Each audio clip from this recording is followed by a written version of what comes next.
Déjà, on va prendre un texte dans l'Ancienne Alliance et puis on va prendre un texte dans la Nouvelle Alliance. Donc je vais prendre un texte qui se trouve dans Josué, chapitre 6, versets 1 à 11. Et, or, Jéricho était close et fermée avec soin à cause des enfants d'Israël. Personne ne sortait et personne n'entrait. Et l'Éternel dit à Josué, « Regarde, j'ai livré entre tes mains Jéricho et son roi et ses vaillants guerriers. Vous tous, donc, les hommes de guerre, faites le tour de la ville en tournant une fois autour d'elle. Tu feras ainsi pendant 6 jours. Les 7 sacrificateurs porteront 7 corps de bélier devant l'arche. Mais le 7e jour, vous ferez le tour de la ville 7 fois. Et les sacrificateurs sonneront des cors. Et quand ils sonneront avec force de la corne de bélier, dès que vous entendrez le son du cor, tout le peuple jettera de grands cris. Alors, la muraille de la ville tombera sous elle-même, et le peuple montera chacun devant soi. Josué, fils de Nun, appela tous les sacrificateurs et leur dit, portez l'arche de l'Alliance, et que les 7 sacrificateurs portent 7 corps de bélier devant l'arche de l'Éternel. Et il dit ensuite au peuple, passez et faites le tour de la ville, et que ceux qui sont armés passent devant l'arche de l'Éternel. Et quand Josué eut parlé au peuple, les 7 sacrificateurs qui portaient les 7 corps de bélier devant l'Éternel passèrent et sonnèrent les corps, et l'arche de l'Alliance de l'Éternel les suivait. Les hommes armés marchaient devant les sacrificateurs qui sonnaient de leur corps, mais l'arrière-garde suivait l'arche. En marchant, on sonnait des corps. Or, Josué avait commandé au peuple en disant « Vous ne pousserez point de cris, vous ne ferez point entendre votre voix, il ne sortira pas un mot de votre bouche jusqu'au jour où je vous dirai « Poussez des cris », alors vous pousserez des cris. » Il fit donc faire le tour de la ville, et en tournant une fois autour, puis ils vinrent au camp, et ainsi de suite, et on connaît l'histoire, c'est-à-dire que pendant 6 jours, ils vont obéir promptement à la parole de Dieu, ils vont tourner une fois, ils vont faire ce qui est nécessaire pendant 6 jours, et le 7e jour, tiens, on pourrait s'arrêter 2 minutes, 6 jours, il créa le ciel et la terre, et tout ce qu'il renferme, et à un moment donné, le 7e jour, il se reposa. Et là, le repos, c'est qu'il va y avoir une victoire qui va se manifester. Et le 7e jour, le repos que nous avons en Christ, c'est une victoire contre les adversaires. Et ça, c'est une expression... c'est un texte qui peut nous amener un petit peu à interpellation pour justement se dire, mais comment se fait-il? Là, ils vont faire une guerre. Donc là, on voit qu'il va y avoir une démonstration de puissance de la part de Dieu, je dis bien de la part de Dieu, au travers de son peuple. Et c'est au travers d'un moyen qui est un petit peu surprenant, puisque le combat qui va être mené contre des hommes de guerre, si on prend bien les textes, il est dit que et il y avait dans cette ville de Jéricho de vaillants guerriers. Là, Dieu a un moyen qui est tout à fait surprenant et qui dépasse, je dirais, le rationnel, qui dépasse l'entendement.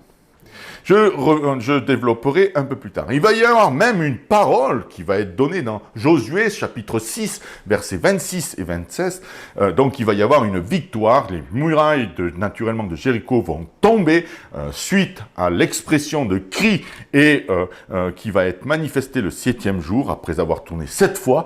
Et les murailles vont tomber et, naturellement, le pays va être acquis, enfin, la ville va être acquise pour le peuple de l'Éternel. Et il y a même une parole qui va être prononcée, qui peut nous permettre, parfois nous bousculer par rapport à notre christianisme connu. Il est dit dans Josué, chapitre 6, versets 26 et 27, il est dit ceci, « En ce temps-là, Josué jura, en disant « Maudit soit devant l'Éternel l'homme qui se lèvera et rebâtira cette ville de Jéricho. » Et il la fondera au prix de son premier-né, et il en mettra le porte au prix de son plus jeune fils.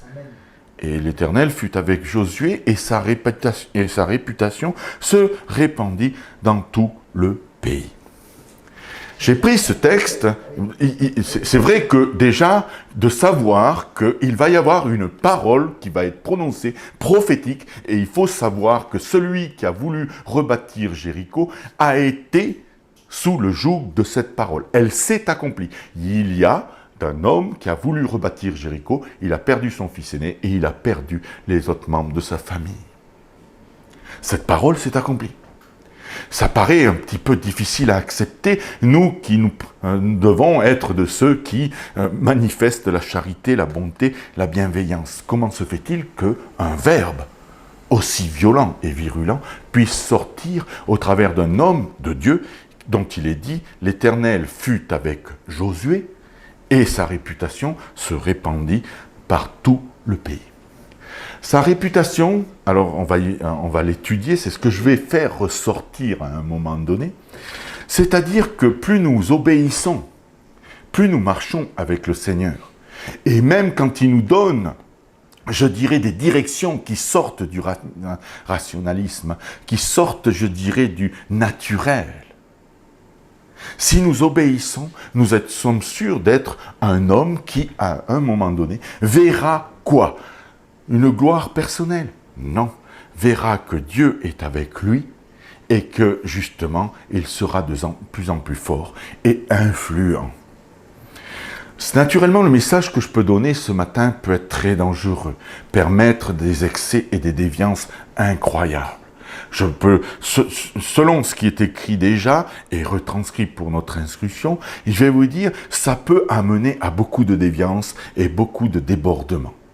Ça a été le cas du peuple de Dieu, ça a été le cas je dirais même de l'Église, dans l'histoire de l'Église, et il y a beaucoup, malheureusement, d'imperfections, et il y a beaucoup de choses qui se sont passées suite à ces débordements, à ces incompréhensions, à une foi exprimée, mais au travers de la chair, et non pas au travers de l'esprit. Mais là, Josué et le peuple de Dieu sont dans l'esprit, sont conduits par l'Éternel. Si vous prenez le texte de Josué dans le chapitre 5, c'est bien un ange avec un épée, l'ange de l'Éternel, qui se présente devant Josué. Et il lui dit, « Enlève tes chaussures, ce lieu est saint ». C'est Josué, chapitre 5, verset 13, c'est juste avant la prise de Jéricho. Comme Josué était près de Jéricho, il leva les yeux et regarda, et voici un homme se tenait debout devant lui, son épée nue dans la main. Il alla vers lui et lui dit, « Es-tu des nôtres ou de nos ennemis ?»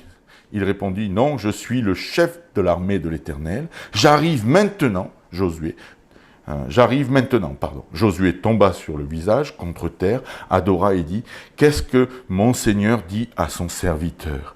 Et le chef de l'armée de l'Éternel dit à Josué, « ôte tes souliers de tes pieds », donc verset 15, « car le lieu sur lequel tu te tiens est saint. » Et Josué fit ainsi. On voit donc que Josué, c'est sous l'influence, sous un appel, sous une autorité spirituelle, c'est-à-dire de la part de Dieu, qu'il va se mettre en soumission, en obéissance. Et à partir de cela, et au travers de cela, il va recevoir des instructions pour que la ville de Jéricho lui soit acquise, et que donc ces murailles soient renversées, et que l'ennemi, l'adversaire, soit réduit à l'impuissance.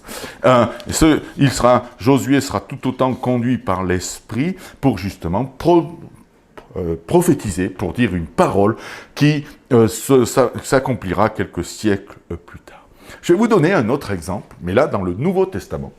Parce que justement, il faut qu'on puisse savoir si l'ancien, c'est équivalent au nouveau. Je vais y reviendre, ne vous inquiétez pas.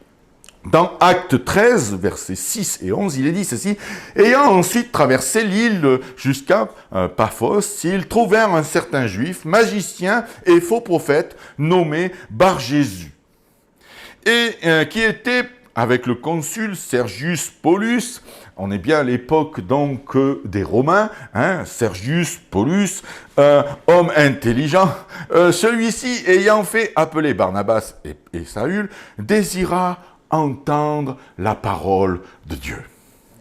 Mais Élias, donc c'est son autre nom de Bar-Jésus, le magicien, car c'était ainsi que se traduit son nom, leur résistait, tâchant de détourner le proconsul de la foi. Mais Saül, qui était aussi appelé Paul, rempli du Saint-Esprit, et ayant les yeux fixés sur lui, dit « Ô toi, qui es plein de fraude et de toute méchanceté, fils du diable, ennemi de toute justice, ne cesseras-tu point de pervertir les voies droites du Seigneur? Et voici dès maintenant la main du Seigneur est sur toi. Tu seras aveugle, tu ne verras point le soleil pour un temps, et à l'instant, l'obscurité et les ténèbres tombèrent sur lui, et tournant ça et là, il cherchait un guide. Je ne vous cache pas que c'est un passage difficile à annoncer.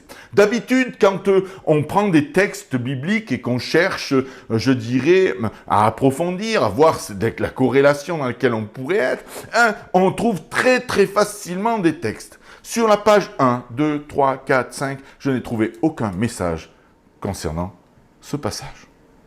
Aucun. Les commentaires, vous pouvez regarder sur les commentaires que vous pouvez avoir selon certaines bibles d'études, vous allez voir que les passages et les commentaires sont très très limités. C'est très complexe de pouvoir parler de cette expérience. Et pourtant, je suis obligé de m'appuyer sur un fait important. Paul était rempli du Saint-Esprit. C'est vrai que, est-ce que naturellement, chaque fois que nous allons nous trouver devant ceux qui objectent, ceux qui se mettent en adversaire à la proclamation de l'Évangile, nous devons être de ceux qui prononcent des paroles aussi virulentes, aussi violentes. Je pourrais poser la question, est-ce que c'est encore d'actualité? Est-ce que nous devons pratiquer cela en tout temps et en tout lieu, en toutes circonstances? Non. Non. Et non, et non, et non. Mais on peut se poser la question, déjà, il faut savoir qu'ils sont remplis du Saint-Esprit dans l'Ancienne Alliance comme dans le Nouveau. Josué, sur la parole donnée de l'ange de l'Éternel, obéit, et il est dit dans les textes que Dieu, sa réputation se répandit dans tout le pays, l'Éternel fut avec Josué. Ça veut dire qu'il était oint, il était marqué dans un sceau, c'est-à-dire il avait reçu une onction particulière pour que justement la réputation et le témoignage de Dieu au travers des peuples et des nations se fassent. C'est exactement pareil pour Paul, c'était l'une des premières missions que Paul avait. Ils étaient donc appuyés, scellés, marqués par la puissance du Saint-Esprit. On peut se poser la question, est-ce que le Saint-Esprit de l'Ancienne Alliance est le même dans la Nouvelle Alliance?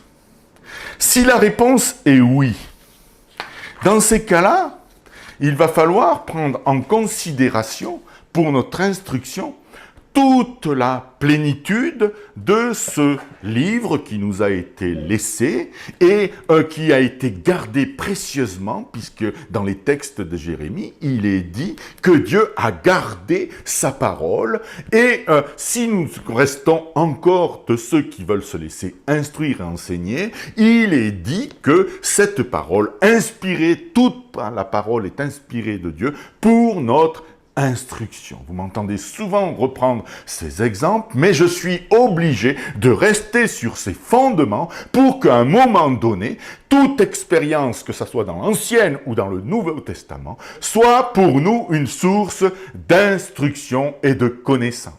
Alors, quand je parle naturellement de cela pour notre instruction, c'est-à-dire que ça nous sert d'exemple. Ça nous sert d'exemple. En fin de compte, ce que vous pouvez, et ce que je suis en mesure de pouvoir lire, que ce soit au travers des feuilles, parce que l'imprimerie a encore son influence de nos jours, ou que ce soit au travers des différents moyens digitaux pour pouvoir bénéficier d'une lecture de la parole de Dieu, nous sommes obligés de constater que là, c'est justement différentes expériences, histoires, pour notre instruction, pour notre édification. Et ça nous sert, ça doit nous servir pour notre marche de tous les jours. Ce n'est pas une connaissance théologique, historique, archéologique, tout ce que vous voulez. Ça l'est, ça confirme, ça appuie, c'est clair, net et précis, c'est fondamental ce que je viens de dire. Mais ça doit être vivant. C'est-à-dire que ça doit être quelque chose qui, parce qu'il sort ce livre, mais qui doit par l'esprit justement être vivant et être démontré. Je dirais dans la marche, dans notre marche, dans ma marche, parce que je vais vous dire aussi quelque chose. Bien souvent, on fait une analyse générale. Mais sachez que ces écrits que nous avons en main, nous ont été laissés à nous personnellement. Et c'est donc déjà intimement, personnellement que nous pouvons vivre aussi chacune des expériences. Est-ce que nous sommes appelés à vivre toutes les expériences? Non, ce n'est pas ce que je suis en train de dire, mais je suis en train de dire que c'est écrit parce que ça démontre quoi?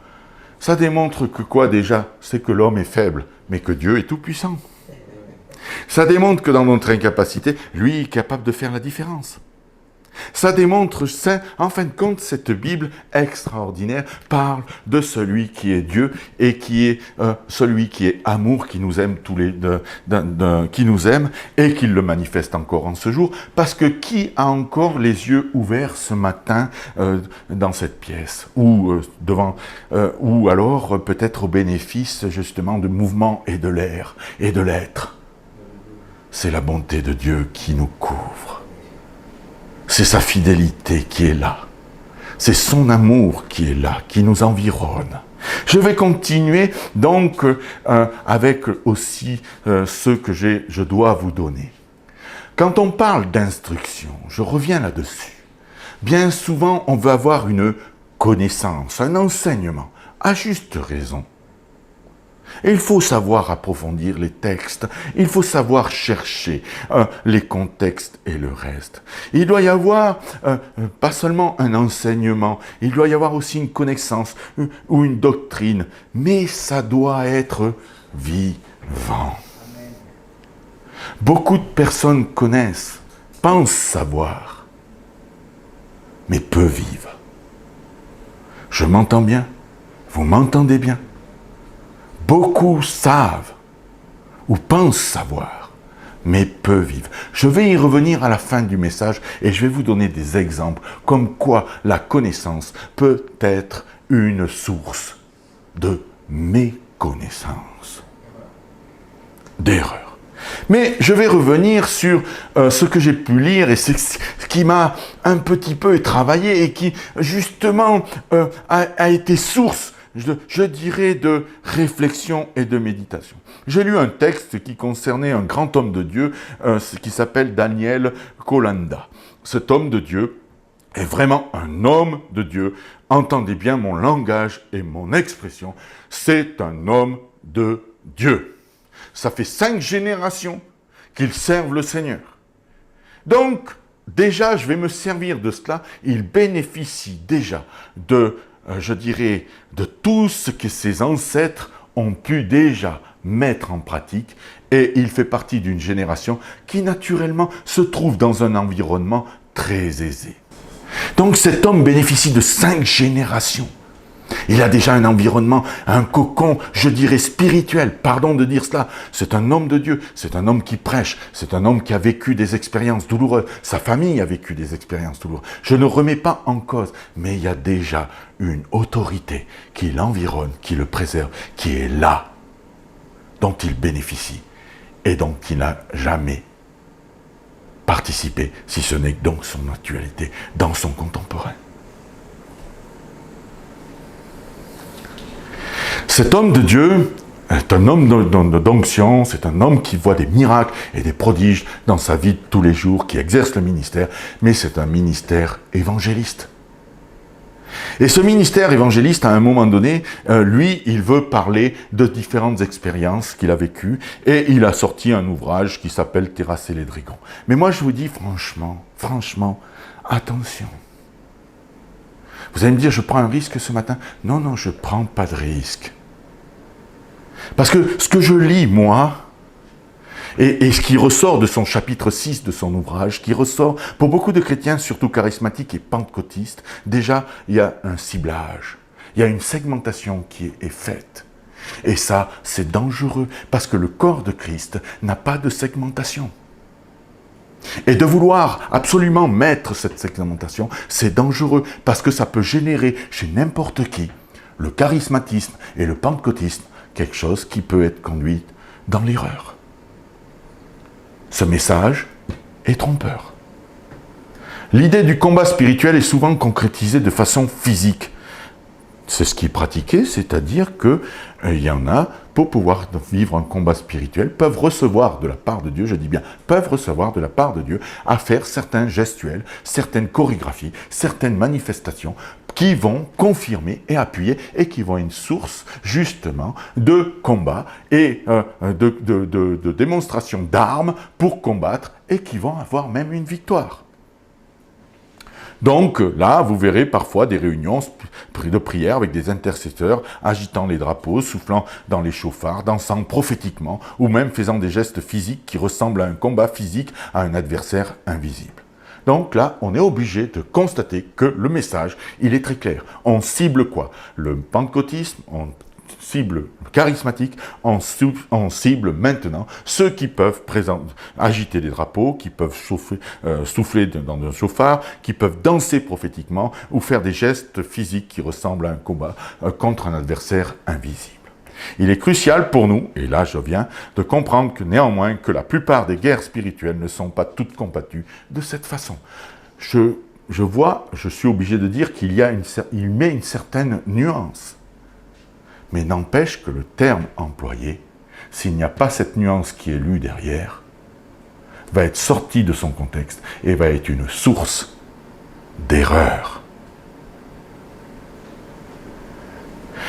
Je vais parler d'une chose sérieuse et vraie. Et il faut y prêter une attention. Vous savez que beaucoup de serviteurs de Dieu, et l'histoire et les témoignages le prouvent, à un moment donné sortent du contexte du serviteur inutile. Qu'est-ce que je veux dire par là? À un moment donné, on se croit tellement utile qu'on en oublie d'être inutile. Ce que nous sommes, nous le sommes tous par la grâce de Dieu. Ce que nous pouvons représenter et démontrer, nous le faisons que parce que Dieu l'a souhaité et que c'est un don. Si nous sommes influents pour avoir justement une répercussion avec des grandes campagnes d'évangélisation, ce n'est pas un fait de ce que nous sommes, mais c'est un fait de ce que Dieu a voulu et a souhaité et qu'il a mis les dons pour cela. Ça ne vient que de la part de celui qui est à la tête. Et en aucun cas, on peut se prévaloir. Et le risque que nous avons, et l'histoire, je répète, l'histoire de l'Église, même l'histoire, moi j'ai connu des serviteurs qui malheureusement ont vécu des chutes ou même sont partis avant l'heure, simplement parce qu'ils sont sortis de leur appel. Est-ce que je suis biblique? Regardez par exemple, un exemple qui me vient à l'esprit, Saül, qui a reçu l'onction royale, le sceau de la part de Dieu, à un moment donné, il a cru bon de prendre la place de Samuel. Ça lui a fait perdre sa royauté, ça lui a fait perdre son appel. J'ai pas peur de dire que ce matin, un évangéliste n'est pas un docteur. Je n'ai pas peur de dire qu'un évangéliste n'est pas prophète. Je n'ai pas peur de prononcer et de dire qu'un apôtre ne peut pas se prévaloir de quoi que ce soit, de plus que qui que ce soit. Il est apôtre, il est marqué, ok. Mais un évangéliste ne peut pas se croire apôtre. Il n'a pas le droit, s'il sort de son contexte, il va être à un moment donné une source de déviance spirituelle. Un pasteur est pasteur, et docteur, il connaît la parole de Dieu, mais il n'est pas prophète. Il n'est pas spécifiquement appelé à exercer une onction prophétique. Les 5 ministères sont 5 démonstrations vivantes de l'esprit et ils sont indispensables. Ils sont communs, ils sont unis, ils doivent être unis. Et en aucun cas, l'un ne peut se dire qu'il est l'autre. Nous ne pouvons pas prendre une place que nous n'avons pas. Et qui me donne l'impression, c'est qu'à un moment donné, je ne dis pas que c'est le cas de ce frère, mais en tous les cas, ça éveille en moi, je dis, attention. J'ai connu des hommes de Dieu d'une influence nationale, internationale, qui malheureusement, au bout d'un moment, ont chuté parce qu'ils ont voulu rentrer dans le prophétisme, parce qu'ils ont voulu rentrer dans une doctrine, et à partir de ce moment-là, ils ont été une source de chute. Saül a été une source de chute pour tout le peuple de Dieu. La renommée d'un serviteur de Dieu ne nous permet pas de tout faire et de tout dire. Et de remettre en cause des mouvements. Vous entendez bien, des mouvements. Le pentecôtisme est un mouvement. Le charismatisme est un mouvement qui vient et qui est parti à la base du Saint-Esprit. Alors de vouloir le cataloguer comme ça, je dis danger.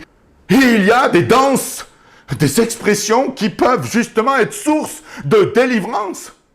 Et si je peux me permettre, excusez-moi, et je vous parle en toute liberté, je l'ai moi-même vécu.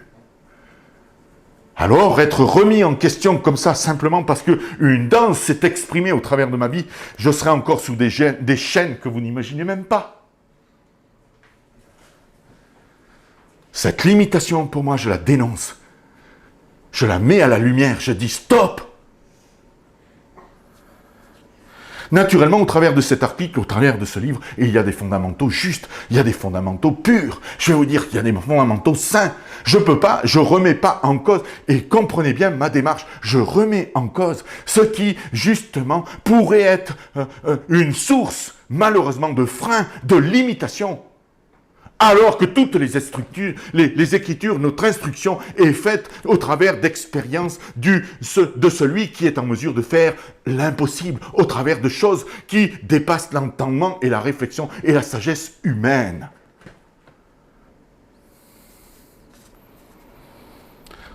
Dans cet article que je l'ai lu, il parle principalement de l'autorité spirituelle, la démonstration, le combat est gagné au travers d'une sanctification.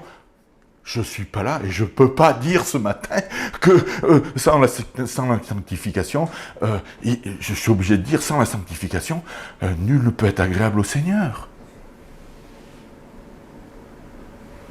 Sans la sanctification, nul ne verra le Dieu très haut. Ces fondements sont justes, ils sont purs.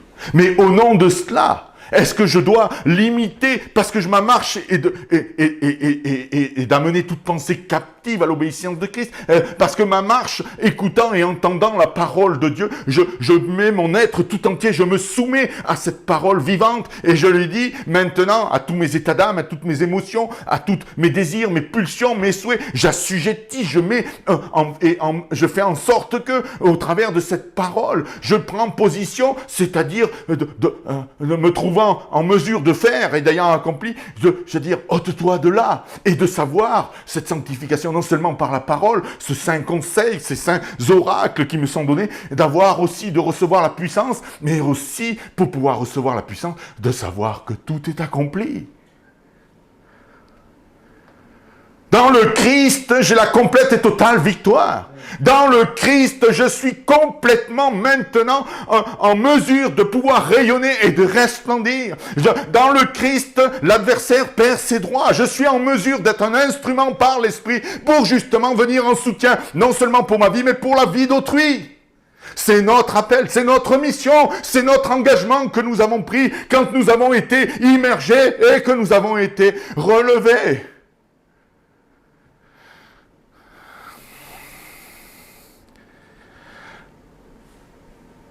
La sanctification va permettre un développement de l'autorité spirituelle. L'autorité de Dieu, vous savez ce que c'est? L'autorité de Dieu, bien souvent on parle, moi l'autorité c'est de chasser les démons. Non, ça en fait partie. La véritable autorité que j'ai dans le Christ, c'est que je suis maintenant appelé enfant de Dieu, fils de Dieu. C'est que maintenant je suis passé des ténèbres à l'admirable lumière. Ma véritable autorité, c'est que l'ennemi a perdu ses droits. La marche de sanctification est indispensable. Josué avait la possibilité, donc se trouvant devant l'ange, bon, c'est vrai que là, c'est percutant, face contre terre, ce lieu est saint, enlève les chaussures, ainsi de suite, c'est percutant, ça parle, hein, naturellement. Mais par contre, il était en droit de se poser la question suivante. Je vais guerroyer des gars qui sont à Jéricho, qui sont puissants en armes, qui sont derrière des forteresses incroyables. Moi, on me demande de tourner autour, sans rien dire. Comme arme de guerre, c'est un peu particulier quand même. Nous, on aurait sorti char, bon à l'époque c'est plutôt catapulte, non, on aurait sorti des épées à triple tranchant, je sais même pas si ça existe, mais bon, moi j'invente ce matin tout ça, et on aurait sorti les moyens incroyables. Non, là l'Éternel te dit, tu tournes. Et tu tournes en rond en plus. Et donc, là, c'est... parce qu'on peut tourner carré, hein, c'était une parenthèse. Mais bon, tu tournes en rond, tu tournes.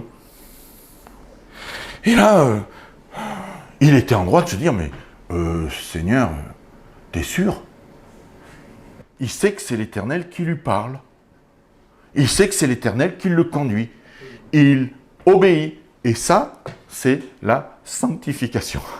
Que vous le vouliez ou non, vous allez me dire c'est l'obéissance. Ben oui, mais l'obéissance, c'est la sanctification. C'est-à-dire qu'à un moment donné, tu vires justement tout ce qui pourrait être obstacle adverse de ce que Dieu dit, et tu dis, je m'y soumets. Voilà, ça c'est la sanctification. Tu te mets à part. Tu te dis, là tu raisonnes plus, tu n'es plus dans ton univers, dans ton monde, dans ta manière de penser. Tu es dans la soumission à ce que Dieu dit. Et si Dieu dit qu'au travers et au moyen d'une expression physique, ça doit déboucher sur une victoire, eh ben, il faut que tu apprennes une chose. Et non pas, à un moment donné, ah oui, mais tel serviteur a pu dire, ou ce que j'en ai pu comprendre, a pu dire que, ah non, mais ça vient pas de Dieu. Et donc là, tu passes à côté quoi? Tu passes à côté d'une victoire. C'est embêtant. Pour moi, c'est très très embêtant. Nous devons apprendre, non pas à suivre des systèmes et des modes, parce que je comprends que le langage qui est employé est pour dénoncer aussi les extravagances, les débordements. C'est normal. Malheureusement, la chair est faible. Et bien souvent, une expérience, on en fait même un bouquin. Et c'est pour ça que nos librairies chrétiennes sont remplies de témoignages. Et il y a des témoignages utiles et il y a des témoignages qui malheureusement sont source je dirais, d'opposition et de contraire. Mais bon, peu importe. On fait une expérience et on en fait toute une théorie, toute une théologie. Le seul témoignage qui devra en découler, quel Dieu puissant! Quel Dieu extraordinaire! Que nous relations, que nous rappelions, nous souvenons, que nous mettions sur écrit ce témoignage. Ça doit conduire non pas à une doctrine, à un enseignement, mais ça doit conduire à un moment donné à être en adoration devant celui qui dit « c'est possible ». Tu restes, en parlant de sanctification, pour rester dans les textes anciens, je vais prendre le texte qui vient juste d'après. Parce que quand il a été dit que Jéricho devait être conquis, il devait y avoir une extermination et une destruction de tout ce qui était. Et donc, on va voir dans Josué, chapitre 7, verset 2-5, il est dit « Josué envoya de Jéricho des hommes vers Haï, qui est près de Beth-Aven, à l'orient de Bethel, et leur parla en disant « Montez et explorez le pays. » Ces hommes montèrent donc et explorèrent Haï. Puis il revient vers Josué, il lui dit que tout le peuple n'y monte point, qu'environ 2 ou 300 ou 3000 hommes, y montent, ils battront Haï. Ne fatigue pas là tout le peuple, car ils sont peu nombreux. Environ 3000 hommes du peuple y montèrent donc, mais ils s'enfuirent, s'enfuirent devant les gens d'Haï. Et les gens d'Haïs en tuèrent environ 36 hommes et les poursuivirent jusqu'à la porte, jusqu'à Shebarim, et les battirent à la descente. Et le cœur du peuple se fondit et devint comme l'eau. Ah, tiens, le peuple rayonnant, resplendissant au travers du témoignage de Dieu qui leur donne une victoire extraordinaire sur Jéricho, là, ils vont avoir à combattre un autre adversaire. Ils perdent une bataille. Alors, dans chapitre 10, verset 13, par exemple, alors l'Éternel dit à Josué, lève-toi, pourquoi es-tu ainsi étendu le visage contre terre? Parce qu'il s'humiliait. Il disait, comment se fait-il, toi qui nous as appelés, toi qui nous as marqués de ton sceau, nous qui devons envahir ce pays, comment se fait-il que nous prenions une défaite? Et donc, et là, l'Éternel dit, Israël a péché. Problème de sanctification.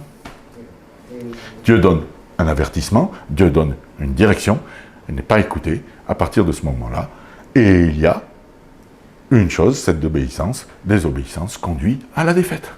C'est exactement pareil dans notre marche et dans notre vie de tous les jours. Donc, ce qui ressort dans l'article et dans les commentaires qu'il y a de cet article est juste. C'est-à-dire que notre sanctification est fondamentale et essentielle pour pouvoir avoir une croissance et un développement spirituel, une autorité spirituelle qui se dégage. Les cordages de notre tente peuvent justement être écartés. Et donc, naturellement, il va y avoir une sanctification qui va être faite, c'est-à-dire tout le peuple va passer et il va y avoir un homme qui va être mis sous les feux de la rampe, on va dire comme ça, sous la lumière divine, c'est-à-dire Akan, et il va falloir qu'il en rende compte. Et à l'époque, ça rigolait pas, parce que la sanctification est dotée, là c'était ôté, c'est-à-dire qu'on lapidait et leurrait. Donc, ne crains point, ne t'effraie point, prends avec toi tous les hommes de guerre, lève-toi, monte contre à Haï, regarde, j'ai livré entre tes mains le roi d'Haï, son peuple, sa ville et son pays. On trouve ça dans Josué, chapitre 8, verset 1. Donc, ça, c'est après la sanctification. La sanctification étant rétablie, la victoire est possible. De vouloir dénoncer je dirais, les débordements possibles à cause de ces différentes expressions, c'est juste, c'est pur, ça préserve, ça fait partie, je dirais, du conseil avisé de Dieu.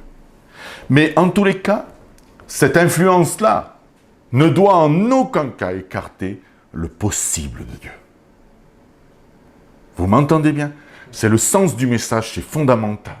En aucun cas, que nous puissions dénoncer, comme par exemple, je suis en train de le faire, même si je n'ai peut-être pas tout compris, mais en tous les cas, je sais que ça peut et ça a généré des troubles pour certaines personnes. Je me permets donc de dire à un moment donné que il faut faire attention quand on dénonce, parce qu'il y a quelque chose qui nous dépasse, c'est le possible de Dieu.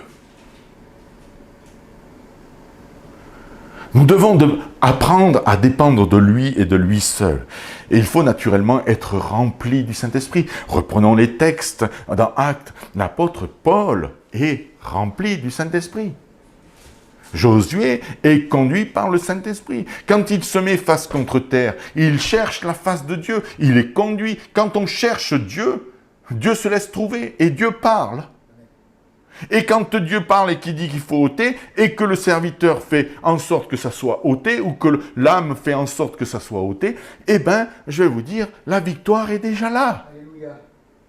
Être rempli du Saint-Esprit. Alors, je ne vais pas naturellement donner tout ce qui est nécessaire pour être rempli du Saint-Esprit. Ce n'est pas le but du message ce matin. Nous devons faire, je le répète, très attention à ne pas limiter le possible de Dieu. Quand nous enseignons, nous instruisons, et nous les responsables, les prédicateurs du Saint-Évangile, je vais vous dire, il faut que nous fassions attention à ce que nous disons.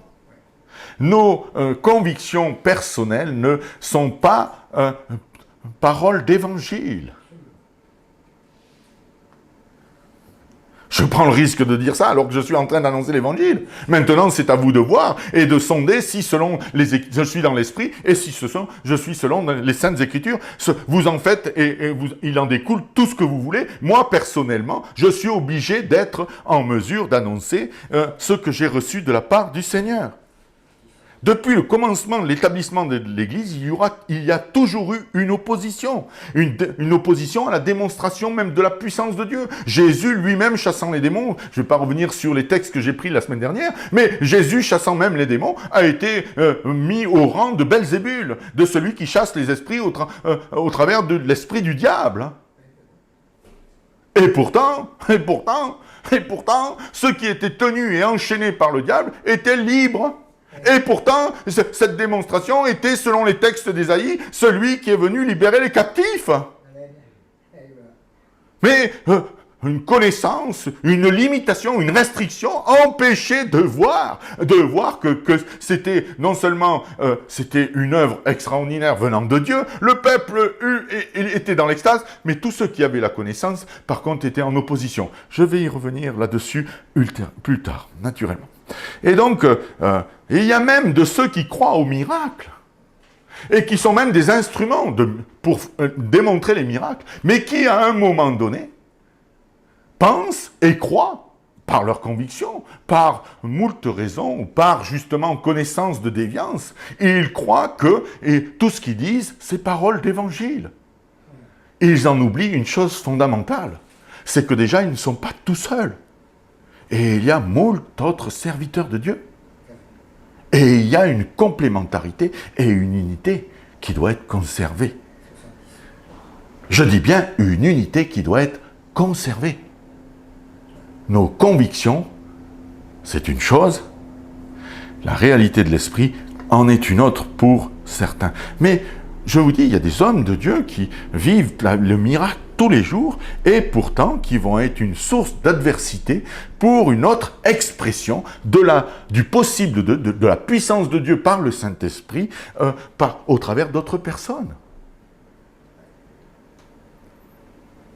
S'ils sont juste d'un côté, sur cette facette-là, ils sont le jeu de l'adversaire.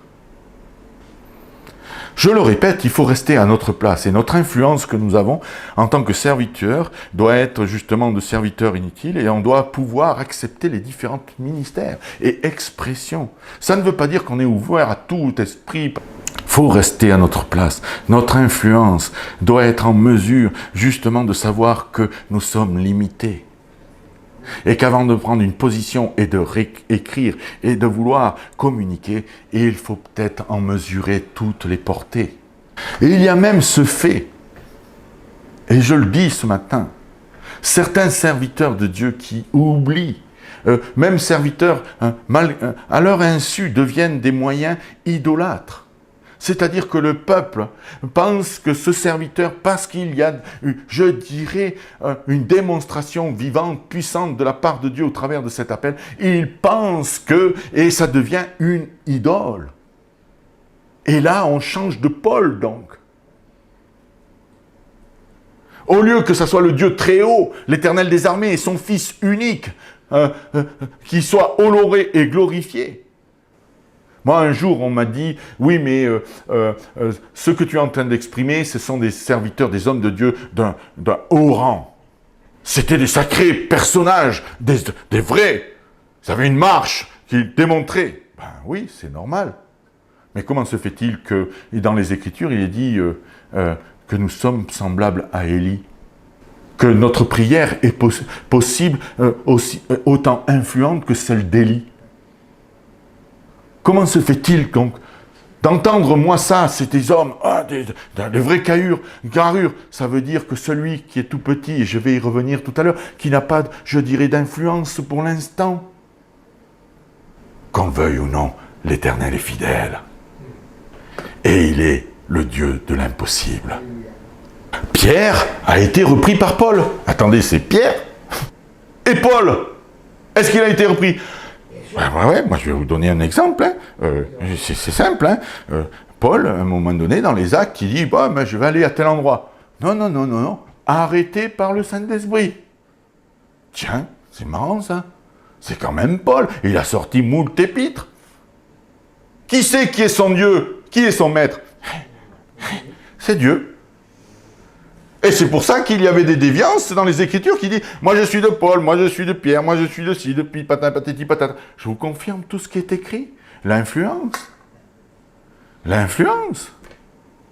Le débordement, le dérèglement. Alors ainsi, à un moment donné, n'est-il pas écrit, à un moment donné, avec, je ne sais plus si c'est avec Barnabas ou Silas, je ne sais plus, m'en veuillez pas, mais à un moment donné, ils font quelque chose d'extraordinaire, et puis toute la foule s'en saisit d'eux, et puis ils veulent en faire une idole. Il dit, arrêtez tout.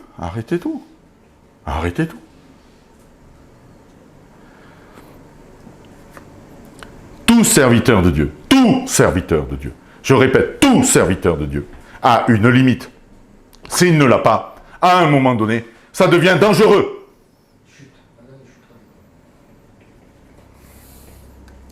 Quand je vous parle justement de ceux qui ont la connaissance et qui à un moment donné vivent une certaine élévation, où Dieu démontre qu'il est avec eux, mais il y a la limite, il y a toujours la limite, il y aura toujours la limite. Donc je vais finir avec ce message, en donnant des exemples qui montrent le rang et qui montre que le rang que l'on peut avoir, et la connaissance que l'on peut avoir, et peut être une source qui limite, même concernant la révélation de ce que Dieu veut faire et peut faire. Je vais prendre des textes suivants. Dans Luc, chapitre 2, versets 8 à 18. Qu'est-ce que c'est que ce texte? Eh bien, c'est simple. C'est qu'à un moment donné, Jésus nous est né. Il est né dans une crèche. Il est là. Hein, il est tout pitchoun, tout bébé. Là, ça y est, il est arrivé. Ce qui est surprenant, c'est que, il y a une chose, je vais le lire comme ça, vous allez comprendre ce que je veux dire. Or, il y avait dans la même contrée des bergers qui couchaient au champ et qui gardaient leurs troupeaux pendant l'éveil de la nuit. Et voici un ange du Seigneur se présentant à eux, et la gloire du Seigneur resplendit autour d'eux, et ils furent saisis d'une grande peur. Et alors l'ange leur dit, « N'ayez point peur, car je vous annonce une grande joie qui sera pour tout le peuple. » Une grande joie qui sera pour tout le peuple. Ah, c'est-à-dire qu'on est en train de leur annoncer à eux, avec une répercussion sur le peuple. C'est à noter quand même. Je vous laisse méditer pour ceux qui ont du mal à suivre ce matin. C'est qu'aujourd'hui, dans la ville de David, un sauveur qui est le Christ, le Seigneur vous est né. Et ceci, il servira de signe. Vous trouverez un petit enfant emmailloté, couché dans une crèche. Et au même instant, il y eut avec l'ange une multitude de l'armée céleste louant Dieu et disant gloire à Dieu dans les lieux très hauts, paix sur la terre, bonne volonté envers les hommes. Et quand les anges se furent retirés d'eux, dans le ciel, les bergers se dirent les uns aux autres, allons donc jusqu'à Bethléem. Et voyons ce qui est arrivé, ce que le Seigneur nous a fait connaître. Ils y allèrent donc en hâte et trouvèrent Marie, Joseph et le petit enfant qui était couché dans la crèche. Et l'ayant vu, ils publièrent ce qui leur avait été dit touchant cet enfant. Et tous ceux qui les entendirent étaient dans l'admiration de ce que les bergers leur disaient.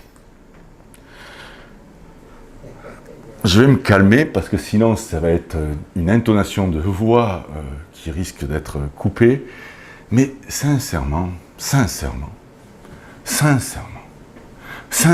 excusez-moi, je vais le répéter encore, sincèrement. Comment se fait-il que les scribes et les pharisiens qui étaient de l'époque, des hommes qui étaient d'un rang renommé, comment se fait-il que ce soit des bergers qui prennent connaissance les premiers de ce qu'un sauveur leur est né? En fin de compte, le réveil spirituel, comment se fait-il qu'il commence au travers de bergers qui sont là dans la nuit? Et non pas au travers d'une synagogue, au travers d'un souverain sacrificateur ou de sacrificateur quelconque. Je vais y revenir sur le temple, Mais une chose est certaine, je suis obligé de constater que Dieu, dans sa révélation, dans ce qu'il est en train de dire, il parle à ceux qui n'ont pas de connaissance. Qui vont être sûrement en mesure d'être comme des enfants, innocents, acceptants, parce que eux-mêmes le disent. Hey. Quand les anges furent retirés, bon, d'abord, à la base, quand ils ont vu les anges, ils fouettaient. Mais bon, et là, furent retirés d'avec eux. Les bergers se dirent les uns, allons jusqu'à Bethléem, voyons ce qui est arrivé. Ce que, quoi? Le Seigneur nous a fait connaître. On pourrait développer pendant des heures, et puis il y a des théologiens, ne vous inquiétez pas, qui l'ont fait. Et moi, j'ai envie de péter un câble ce matin. Sincèrement, ces gars-là, ils sont en train de paître des brebis, ils gagnent 3 francs 6 sous, je vais vous dire, ils vivent tout juste pour certains, et c'est là que Dieu vient.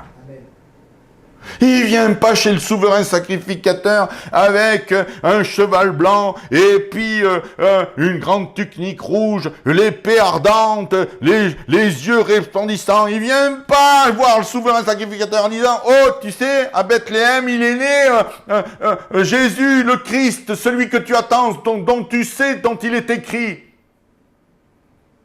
Parce que les gars, ils savent et ils l'attendent. Et comment se fait-il que la révélation ne soit leur soit pas donnée à eux? Le réveil spirituel ne se passe pas dans la synagogue à côté de Bethléem ou les environs, ne se passe pas dans la lignée d'Aaron. Comment se fait-il que ce réveil vienne au travers de ceux qui sont humbles, qui sont en méconnaissance?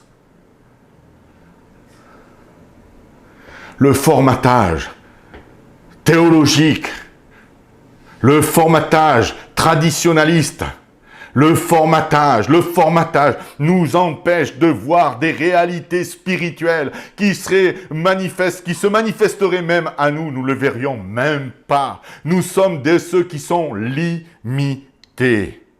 Je vais aller plus loin.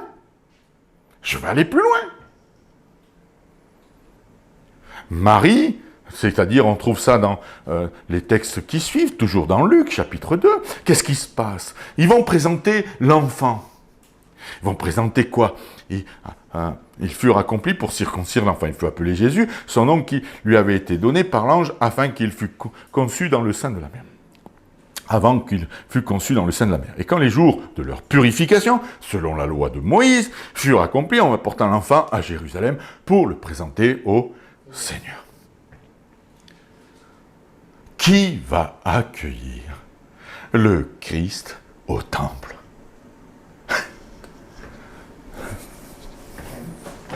C'est pas un souverain sacrificateur, c'est pas un pharisien, c'est pas un sadducéen, c'est pas tout ce que vous voulez, c'est pas un gars qui connaît connaissance de la loi, patati patata. Non. Un ange n'est pas venu leur dire, écoutez, ils n'ont pas reçu dans l'esprit qu'il va venir tel jour, ainsi de suite. Pourquoi? Parce que moi je vais vous dire pourquoi. Parce que malheureusement, le possible de Dieu n'a plus la possibilité de s'exprimer. Parce que le possible de l'éternel, de ce qu'il est en mesure de faire au travers des uns et des autres, n'est plus du tout en mesure d'avoir droit, d'avoir tous les droits. Je vais vous dire, nous existons, nous sommes de ceux qui existent simplement parce que Dieu a des droits sur nos vies. Il a le droit de vie et de mort. Parce que le possible n'est plus du tout en mesure de pénétrer. Ils ne peuvent pas recevoir cette révélation. Qu'est-ce qui va se passer?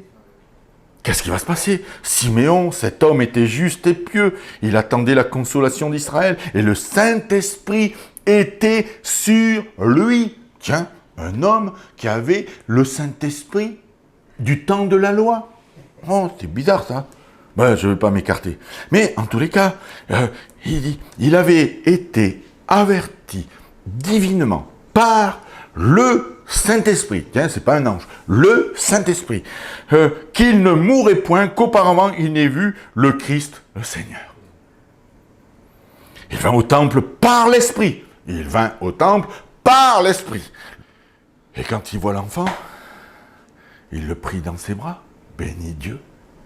Il lui dit, Seigneur, tu laisses maintenant aller ton serviteur en paix, selon ta parole, car mes yeux ont vu ton salut. Waouh!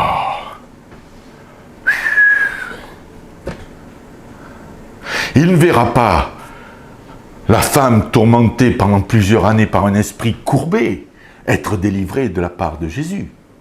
Il ne verra pas aux noces de Canaan l'eau transformée en vin. Il ne verra pas les différents signes et miracles que notre Seigneur et Roi, Rédempteur a pu accomplir sur cette terre, marcher sur les eaux. Il ne verra pas le Christ traversant les murs, visitant ses disciples et qui vont être établis. Il ne verra pas sur la montagne de la transfiguration Élie et Moïse avec le Christ. Il ne verra pas l'enfant remis à sa mère ressuscité. Mes yeux ont vu ton salut, que tu as préparé à la face de tous les peuples, la lumière qui doit éclairer les nations et la gloire de ton peuple Israël. Joseph et Marie, admiration, on dit waouh, waouh, waouh, qu'est-ce qui se passe, qu'est-ce qu'on est en train de vivre, parce que eux aussi, ils ont besoin de tout cela. Après, qu'est-ce qui se passe? Simon lui donne une parole quand même qui... C'est chaud, quoi. Voici cet enfant est mis pour la chute et le relèvement de plusieurs en Israël. Je vous dis, le gars, il a sondé les Écritures et il sait ce que le Messie va accomplir. Lui, sa connaissance est vivante. Pour être en but à la contradiction, en sorte que les pensées du cœur de plusieurs seront découvertes, et pour toi, une épée transpercera l'âme. Il est en train d'annoncer Ésaïe 53 et de bien d'autres textes.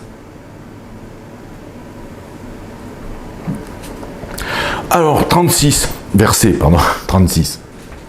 C'est pas le quai des Orfèvres. 36 versets. Et il y avait aussi Anne la prophétesse, fils de Panuel, de la tribu d'Asser. Elle était fort avancée en âge.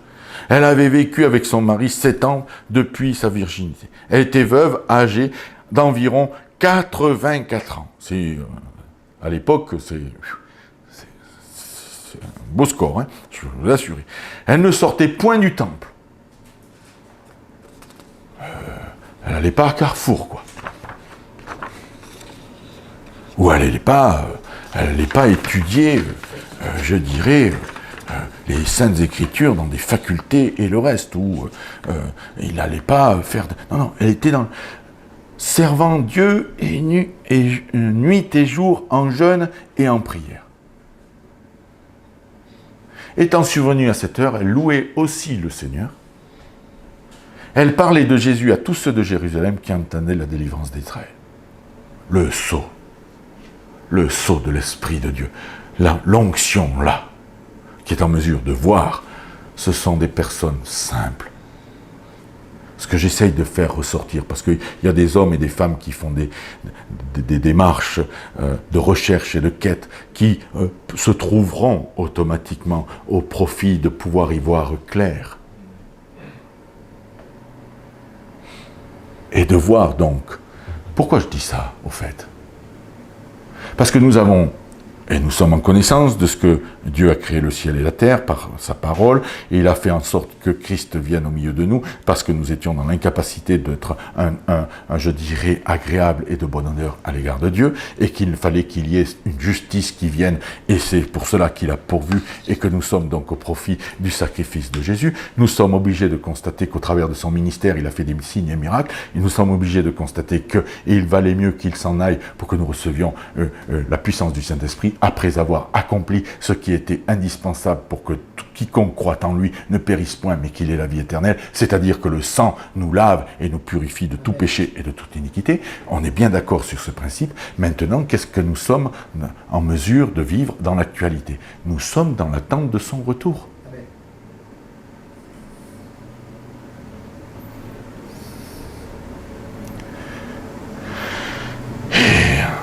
quand je donne ce message,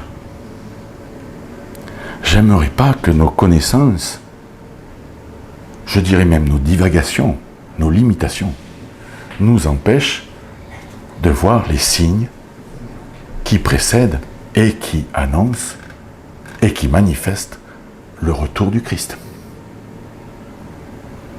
Et moi, ce que j'essaye de dire, attention, bien-aimés, avec le possible de Dieu. Attention. Ne nous croyons pas plus que ce que nous sommes. Moi, j'ai envie de dire, et je vais terminer, mais non, je ne vais pas terminer encore, puisque, vous savez, il y a encore un truc qui se passe dans Matthieu 2, verset 1, 23. Qui c'est qui va aller voir Jésus dans la crèche?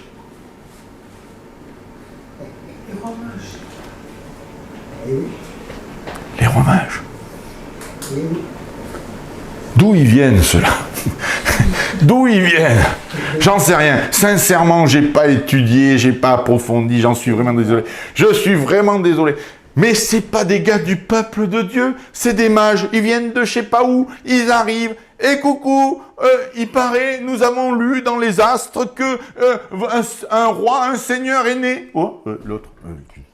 C'est quoi cette histoire?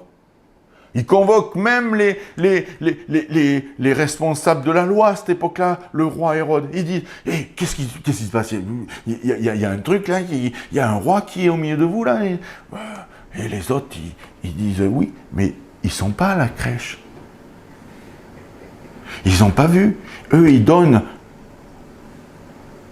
des paroles, mais ils ne l'ont pas vu. Et même, je vais vous choquer, quand ils le verront, ils demanderont encore des signes. Oh, je suis obligé de reconnaître qu'il y a quand même des Nicodèmes et le reste qui vont être à profit vraiment de ce que... Mais le cheminement est quand même un peu compliqué pour certains. Ils n'auront pas toujours la liberté de s'exprimer justement par l'opposition et l'adversité devant laquelle ils se trouveront et les dépendances qu'ils ont par rapport à cette, je dirais, cette lignée-là.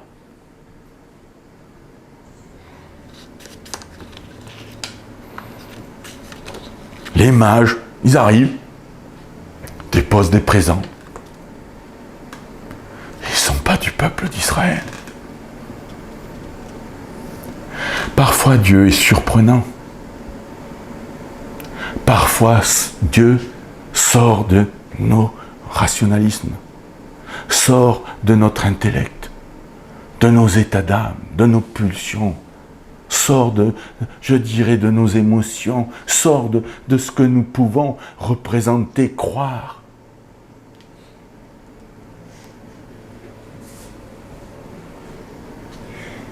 Alors ce matin, oui, je vais terminer là-dessus.